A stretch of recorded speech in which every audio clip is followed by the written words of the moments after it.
అజంతా గుహలు ఎలా కనుగొన్నారో మీకు తెలుసా?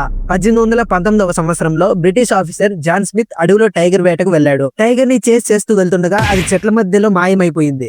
కానీ అప్పుడే జాన్ స్మిత్ కి ఒక విచిత్రమైన రాతి కొండ కనిపించింది. ఆ కొండ మొత్తం చెట్లు పొదలతో పూర్తిగా కప్పబడి ఉంది. ఇది న్యాచురల్ గా అలా ఉండే కొండలా లేదు అనిపించి దగ్గరకు వెళ్లి లోపల చూడడానికి ట్రై చేశాడు. లోపల అడుగు పెట్టనే అతన్ని చూసి షాక్ అయిపోయాడు. అక్కడ ఒక బుద్ధుని విగ్రహం ఉంది. అదే కాదు, గోడల మీద అద్భుతమైన పెయింటింగ్స్, శిల్పాలు కనిపించాయి. అతనికి అర్థమైంది ఇదేదో సాధారణ రాయి గుహ మాత్రం కాదు. అసలు విషయం ఏంటంటే అతను ఆ రోజు కనుగొన్నది మహారాష్ట్రలో ఉన్న అజంతా గుహలు. ఇవి సుమారు 2000 సంవత్సరాల క్రితం నిర్మించబడ్డవి. ఆశ్చర్యం ఏంటంటే ఈ గుహల నిర్మాణం మన శాతవాహనుల కాలంలోనే మొదలైంది.